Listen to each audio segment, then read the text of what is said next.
40 years ago, the Indian and Chinese forces had come nearly eyeball to eyeball after a little-known military maneuver by one General Sundarji completely changed equations. Empowered by Indira Gandhi, hobbled by Rajiv Gandhi, the Indian army had managed to spring a surprise on the Chinese that in many ways still defined the military equation between the world's first and second largest standing armies. 1979 में Hindustan army के एक बहुत ही माने जाने और बहुत ही काबिल general सुंदर जी ने In 2026, the Indian leader of opposition sparked a huge row in the parliament by trying to quote former Chief of Army Staff General Naravane's unpublished memoirs.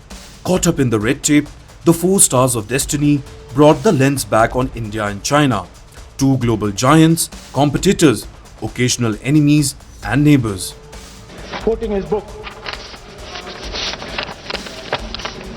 the tanks were within a few hundred meters of Indian positions on the Kailash range.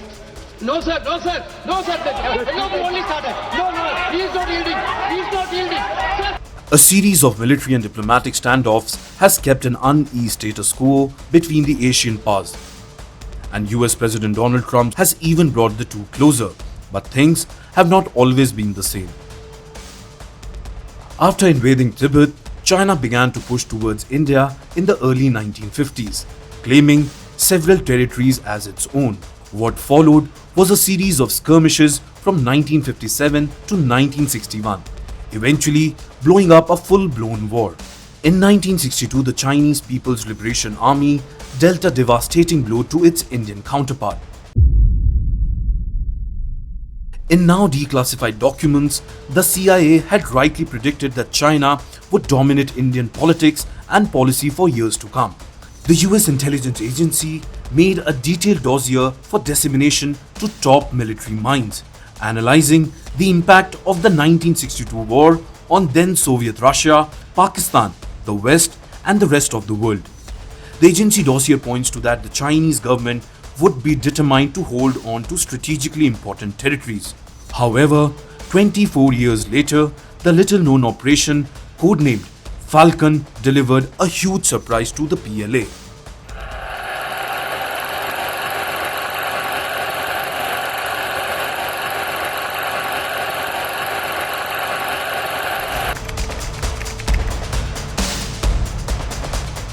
In the 1980s, the Chinese began posturing that they want a resolution to the Sino-India border disputes. Their suggestion, a territory swap. Basically, India stops claiming Aksai Chin and China would do the same for Northeast Frontier Agency or the NEFA. Remember this NEFA. It will be important in the later part of the story. The government in New Delhi rejected the offers made twice by two Chinese leaders, since both territories were technically part of India. Soon, Beijing began turning up the pressure. Indian military minds realized the need for alternative action and Operation Falcon was born. उनको हमारे regiment के father of the regiment भी कहते हैं और उनको Indian army का thinking general भी कहते हैं. The plan was simple. Shore up defensive and offensive capabilities along the Chinese frontier, stretching over a period of time. There was a big problem though. There were no roads beyond Tawang, and so General Swami Sundarji came up with an innovative plan. From 18th to 20th October, Russian-made Mi-26 heavy lift helicopters made several sorties carrying troops and equipment. The dates were important. Just 24 years ago, the Sino-Indian War had begun in this exact sector. In 1986, the Indian Army landed an entire barrage at Zemithang, south of the Sino-Indian border, quickly taking up positions on Hatlungla Ridge overlooking Sumdrongchu along the three other key mountain features. The equation that held for 24 years had been changed overnight. In 1962, the Chinese had taken the high ground. In 1986, the Indians had climbed further. But General Sundarji's surprises did not end there.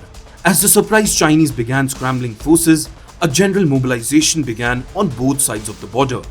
The Indian held firm though, having taken up strategically crucial positions. The face-off cooled down with a flag meeting being called on November 15th. Remember NEFA that we mentioned earlier? Well, this was the moment India decided to play its card.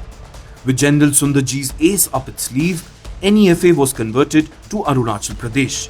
Democracy was properly introduced to the centrally administered territory, making it a proper Indian state. The Chinese premier at the same time, Deng Xiaoping, himself came out with a direct threat to India, promising to teach another lesson. As rhetoric added to the tension, New Delhi reacted. The Operation Falcon had played out with the express permission of Indira Gandhi. The former Prime Minister had been briefed about the plan to shore up defences and, as per reports, had thought about it before asking, will this help the Indian forces? However, in December in 1986, Rajiv Gandhi was the Prime Minister. When told about the operation and China's reaction, South Bloc seemingly panicked.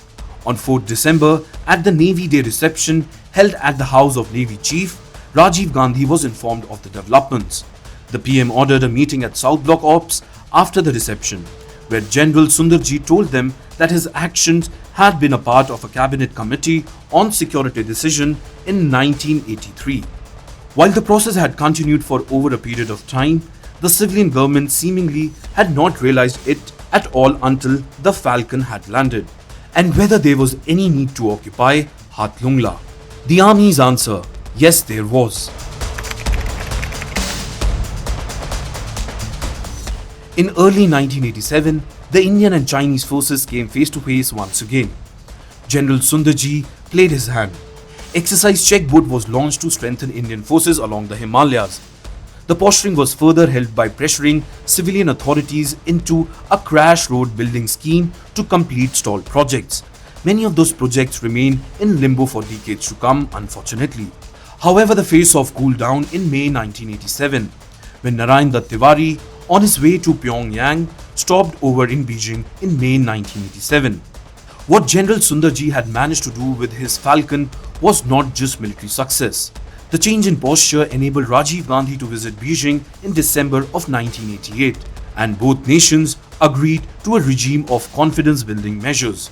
Interestingly, as the situation calmed down, the Chinese officials invited General Sundarji for a visit, and why wouldn't they? Here was a man who had managed to surprise the PLA, shattered the Pakistan army with exercise brass tacks, and led India-Sri Lanka military venture. New Delhi played spoilsport again, and it was General Bipin Joshi who became the first army chief to visit China in 1994. It was only after he retired that Krishnaswamy Sundarji visited China.